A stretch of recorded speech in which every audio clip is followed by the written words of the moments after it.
Maman a sifflé entre ses dents, tu es là pour faire la vaisselle, avant de me pousser devant tout le monde.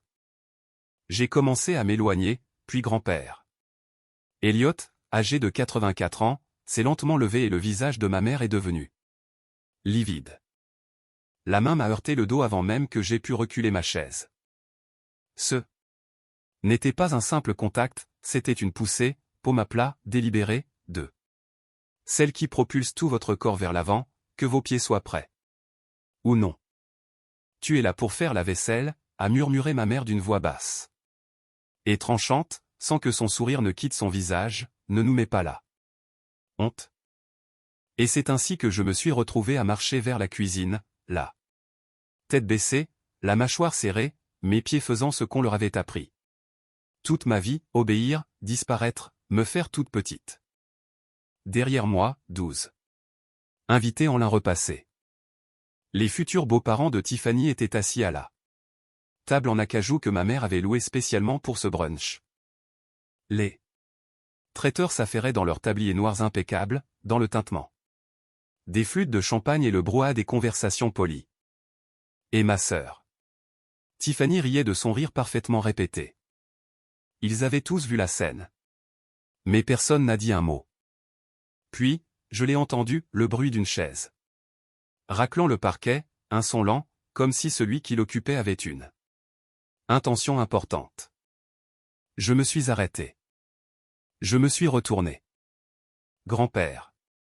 Elliot était debout, 84 ans, une canne dans la main droite, le bras gauche tendu, un doigt pointé droit sur ma mère comme un homme rendant un verdict qu'il avait préparé depuis longtemps, alors je mangerai là où elle est.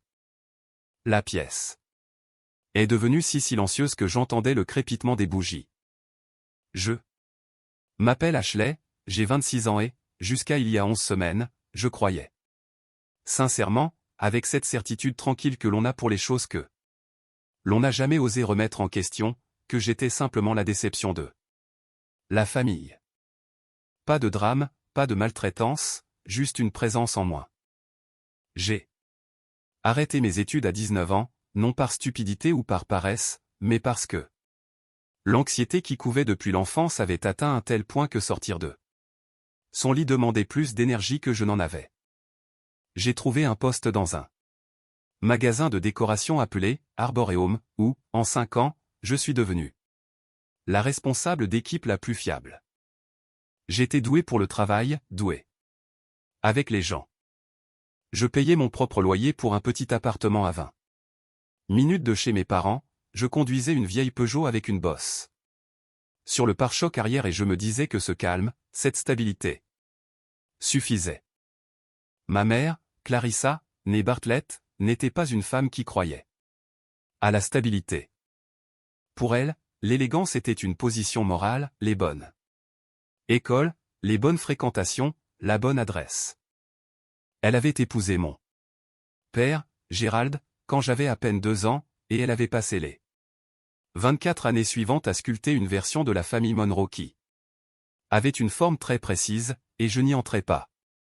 Tiffany, en revanche, oui.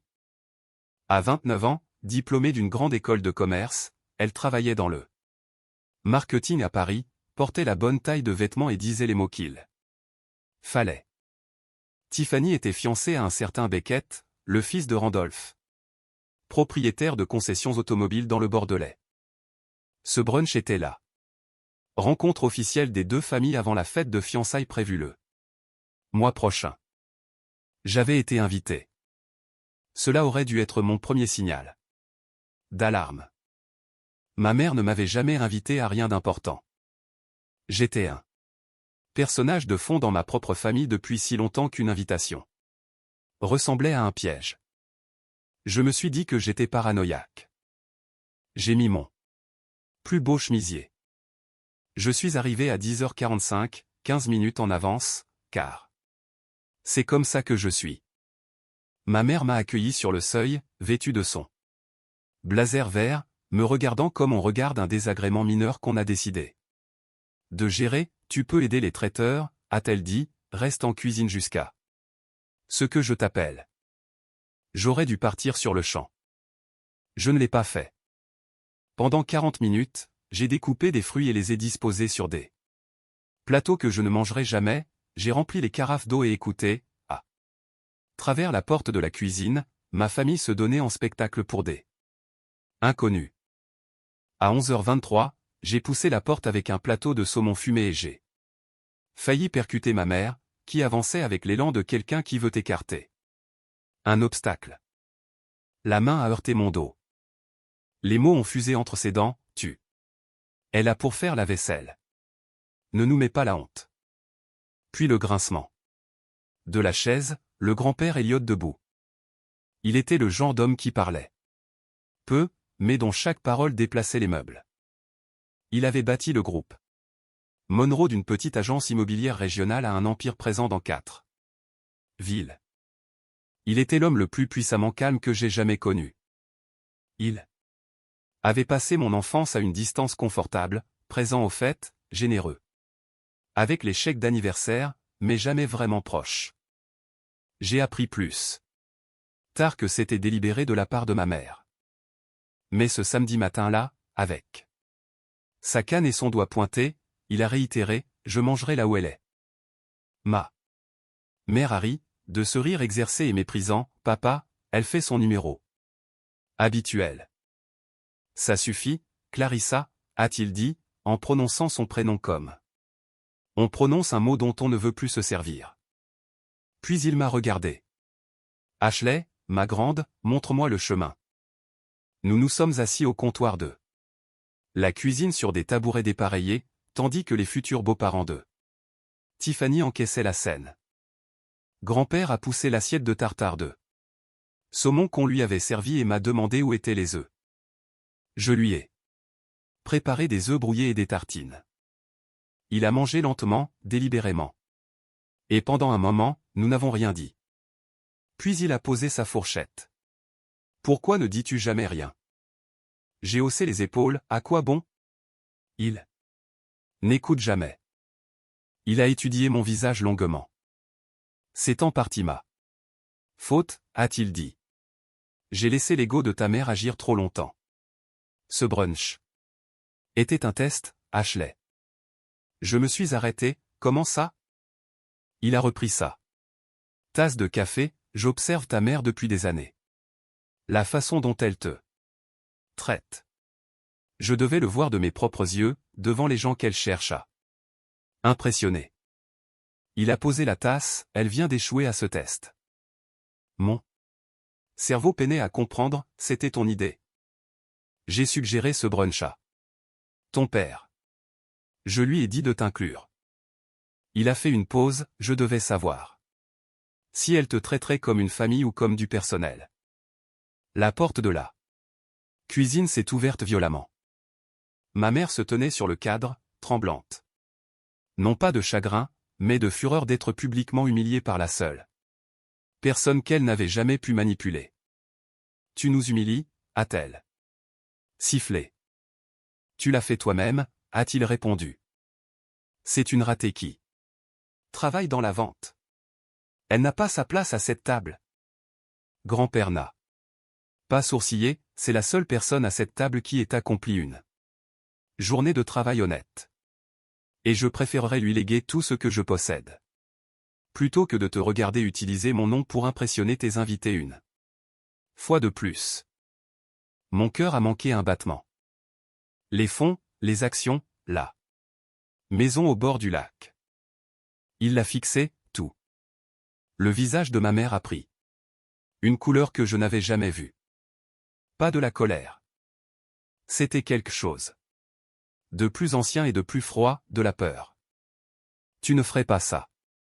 C'est déjà fait, a-t-il dit. Je voulais juste voir ton vrai visage une dernière fois. Considère aujourd'hui comme ton audition finale. Elle a poussé un cri étouffé. Puis elle est partie, la porte battant oscillant derrière elle. Je suis resté sur mon tabouret, les mains plaquées sur le comptoir pour les empêcher de trembler. Grand-père. Pourquoi moi? Sa voix semblait fatiguée, d'une lassitude qui ne venait pas de l'âge, mais du poids qu'il portait depuis trop longtemps. parce que tu as enduré tout ce qu'ils t'ont infligé tout temps. Restant bienveillante. Tu n'as jamais couru après l'argent. Tu n'as jamais mendié d'amour. Tu as survécu, et maintenant, c'est ton tour. Son téléphone a vibré sur le comptoir. Il a regardé l'écran, son expression a changé. L'invité surprise, a-t-il dit en mettant le haut-parleur. La voix de ma mère a tonné dans la cuisine, comme si elle était en plein milieu d'une phrase.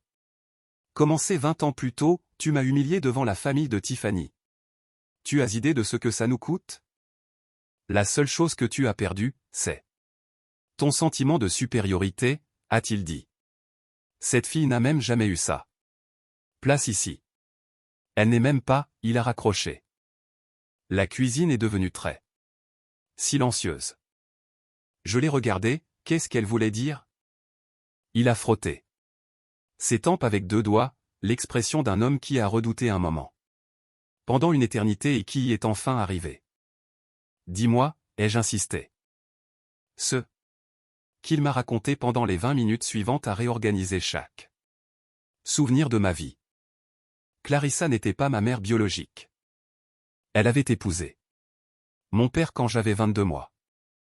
Ma vraie mère, Grace, était la fille d'Elliot. Ma propre grand-mère. Grace était morte à 31 ans d'un cancer foudroyant. Elle était chaleureuse et drôle, disait grand-père d'une voix mesurée. Elle m'avait aimé, et elle était partie avant que je sois assez grande pour m'en souvenir. Mon père avait rencontré Clarissa 14 mois plus tard. Elle l'avait épousée. En moins d'1 an. Elle ne m'avait jamais voulu, a dit grand-père sans adoucir les mots. Elle m'avait gardé parce que me perdre lui aurait coûté le mariage. Le nom, le statut social. Elle avait passé 24 ans à me traiter comme un fardeau dont elle ne pouvait pas se débarrasser, le faisant passer pour de la discipline. J'aurais dû intervenir plus tôt, a-t-il dit. C'est quelque chose avec lequel je devrais vivre. Il a tendu la main vers la poche de sa veste et a posé une épaisse enveloppe crème, juridique. Mon nom était écrit au recto d'une écriture que je ne connaissais pas. Grace avait une sœur cadette, a-t-il dit. Ta tante biologique. Elle s'appelle Ruth. Elle essaie de te joindre depuis que tu es enfant. Les mots tombaient les uns après les autres, Clarissa a intercepté chaque lettre, chaque carte, chaque tentative de Ruth pour faire partie de ta vie. J'ai levé les yeux vers lui, où est-elle maintenant? Il s'est levé lentement, s'est appuyé sur sa canne et a marché vers la porte arrière de la cuisine. Il a tourné la poignée. De l'autre côté se tenait une femme d'une 60aine d'années, aux cheveux auburn grisonnants, avec des yeux doux qui, d'une manière qui m'a coupé le souffle, étaient exactement de la même forme que les miens. Elle a levé la main pour un petit signe nerveux. Mon téléphone a vibré. Un numéro inconnu, on doit parler avant que grand-père ne signe quoi que ce soit. Il y a un problème avec ce testament. J'ai fixé ce message, puis j'ai retourné le téléphone. Ruth était toujours là. Elle avait le visage de quelqu'un qui a traversé des épreuves tout en restant ouverte au monde. Ses yeux se sont remplis de larmes. Je suis descendu de mon tabouret. Je suis allé vers la porte.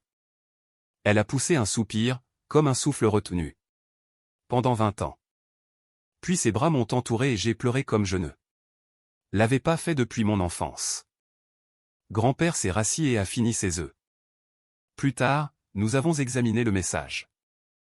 Ruth et grand-père ont échangé un regard. Ta mère, a dit Ruth prudemment, gérait beaucoup de choses depuis longtemps. Les lettres n'étaient qu'un début. Ruth a ouvert son sac et a sorti un dossier. Après la mort de Grace, ton père avait mis en place un fonds de dotation qui devait te revenir à tes 25 ans. Il n'a jamais été déclenché. Elle a posé le dossier sur le comptoir, quelqu'un a déposé une requête pour modifier le trust, citant un document certifié par le tribunal qui affirmait que Clarissa était ta tutrice légale et que tu avais été officiellement adoptée. Mon estomac s'est noué, je n'ai jamais été adopté. Non, a dit Ruth, tu ne l'as pas été. L'avocate, Margaret Shaw, une femme de 46 ans spécialisée en droit des successions, avait assemblé ce qu'elle décrivait comme une image exhaustive d'ingérence financière et juridique. Le document d'adoption est un faux, a dit Margaret 6 jours plus tard, en plaçant une comparaison côte à côte. Sous mes yeux. La signature sur le consentement original ne correspond pas au échantillon de la signature de ton père à cette époque. Elle a falsifié la signature de mon père sur une fausse adoption, ai-je dit. Oui, c'est ce que les preuves suggèrent. Pour modifier les termes de la succession, ce qui aurait été refusé légalement, car à 14 ans, tu aurais dû donner ton consentement. Le trust valait environ 340 000 € à mes 25 ans, avec les intérêts, on avoisinait les 480 000 €. 3 semaines plus tard, mon père, Gerald Monroe, a appris dans le bureau de Margaret 3 choses, sa femme de 24 ans avait falsifié sa signature, elle l'avait fait pour détourner l'héritage de sa propre fille, et cette même fille avait été traitée par elle comme un poids mort. Il est resté silencieux très longtemps. Puis il a dit, je dois appeler mon propre avocat. Il ne m'a pas regardé. J'avais passé ma vie à vouloir qu'il me voie, à vouloir qu'il réalise ce qui se passait sous son toit. En le voyant regarder la table plutôt que sa fille, j'ai compris la vérité, il savait quelque chose, pas tout, mais il avait choisi de ne pas regarder. La tristesse de cette réalisation était bien plus profonde que toute la cruauté de Clarissa. C'était la douleur de réaliser que celui qui aurait dû être mon bouclier s'était confortablement installé derrière lui. Le rapport formel du docteur Thomas Burch, expert en documents, est revenu un mercredi, la probabilité que la signature soit authentique était inférieure à 2%. Le détective Raymond Ashford, de la brigade financière, a pris ma déposition. Le procès a eu lieu en février. Clarissa est arrivée avec son avocat, Howard Selly, portant une montre coûteuse et une attitude méprisante. Je me suis assise avec Margaret et Ruth. J'ai gardé les mains à plat sur la table, le souffle régulier, le visage calme, grâce aux séances avec ma psychologue, le docteur Simone Adamet. L'audience a duré 4 heures. Les preuves ont été présentées, les rapports, les archives du notaire. Le calendrier. La juge Diana YI a rejeté chaque objection de la défense. À 15h47, elle a annulé l'amendement du trust de 2013, ordonné la restauration des termes originaux et transmis le dossier au procureur pour des poursuites pénales. Clarissa a été inculpée pour faux, usage de faux et escroquerie en avril. Je ne vais pas prétendre que cela m'a procuré une extase cathartique. Je me sentais juste fatigué, pas amer. La fatigue calme, spécifique, de quelqu'un qui a porté un poids immense et qui a enfin eu le droit de le poser. Mon père a demandé le divorce en mars. Je ne connais pas les détails. Je ne sais pas encore comment avoir une relation avec lui. Le docteur Adamet dit, tu n'as pas besoin d'être prête selon le calendrier des autres. La maison au bord du lac, dans le nord de la Géorgie, que grand-père avait achetée en 1987, m'a été léguée avec ses parts dans le groupe Monroe. J'ai conduit jusqu'à là-bas pour la première fois un dimanche de fin mars. Elle était plus petite que ce que j'avais imaginé. Une petite taille sensée, faite pour vivre, pas pour impressionner. Des murs lambrissés, un porche donnant sur une eau calme, une cuisine baignée de lumière. Je suis resté là, à regarder la lumière. Ruth est venue le week-end suivant. Avec des courses et des rideaux. Nous avons cuisiné ensemble. C'était la chose la plus normale que j'avais faite depuis des années. Après le dîner, sur le porche, elle m'a parlé de Grèce.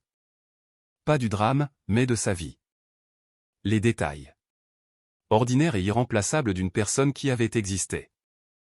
Grand-père Elliot est mort en juin, paisiblement dans son lit. Ruth était là. J'étais là. À la fin, il m'a tenu la main, tu n'avais jamais besoin de tout cela pour être. Assez, a-t-il dit. Il parlait de l'argent. Je voulais juste que tu l'aies. De toute façon. Je sais, merci, ai-je dit. Il a fermé les yeux. Il ne les a plus rouverts. Nous sommes en septembre maintenant. Je travaille toujours à Arbor et Home, 3 jours par semaine, aidant à restructurer leur gestion des stocks, ce que je suggérais depuis 2 ans. Il s'avère que 5 années de travail silencieux et minutieux m'avaient donné une expertise opérationnelle qui, bien appliquée, valait quelque chose pour les bonnes personnes. Je n'ai pas encore emménagé dans la maison au bord du lac, mais j'y vais tous les week-ends. J'ai déjeuné avec Tiffany le mois dernier. Elle se marie toujours. Beckett semble être un homme sincèrement décent. Nous avons parlé de Grèce, ce coquin de nous n'avait jamais fait auparavant. Tiffany a pleuré, et je l'ai laissé faire, parce que, peu importe ce qu'elle a choisi de ne pas voir, elle reste ma sœur. Le docteur Adamé et moi travaillons sur ce qu'elle appelle l'archéologie de l'estime de soi. Le travail lent et méthodique de creuser sous tout ce qu'on vous a dit sur qui vous étiez, pour découvrir ce qui est réellement vrai en dessous. C'est le travail le plus dur que j'ai jamais fait. C'est aussi le seul qui me donne le sentiment de construire quelque chose qui tiendra. Ruth m'envoie un SMS chaque matin. Parfois juste « matin », parfois une photo de son petit déjeuner. Je garde tout. Il y a un texte auquel je pense parfois. Quelqu'un qui observe cette famille depuis plus longtemps que tu ne le penses. C'était la fille de Patricia Duval. Elle avait trouvé des preuves dans les dossiers de retraite de sa mère après son décès. Elle ne savait pas quoi faire. Alors elle a choisi d'avertir quelqu'un, anonymement, imparfaitement, mais elle l'a fait. Je lui ai écrit une lettre pour la remercier. Elle a répondu, je suis heureuse que cela ait aidé. Ta maman, Grace. Elle était la cliente la plus bienveillante que j'ai jamais eue. J'ai lu cela, puis j'ai plié la lettre et je l'ai mise avec les autres choses que je garde. Les preuves qu'elle était réelle, bonne, et qu'elle était à moi. La canne de mon grand-père est dans le coin de mon salon. Une simple canne en bois avec un embout en caoutchouc. Je la regarde parfois et je pense à une chaise raclant un parquet. Lentement, délibérément, et à un homme de 84 ans se levant dans une salle remplie de gens qui avaient passé des décennies assis. Il a prononcé mon nom comme un verdict. Il m'a regardé comme si je valais déjà tout.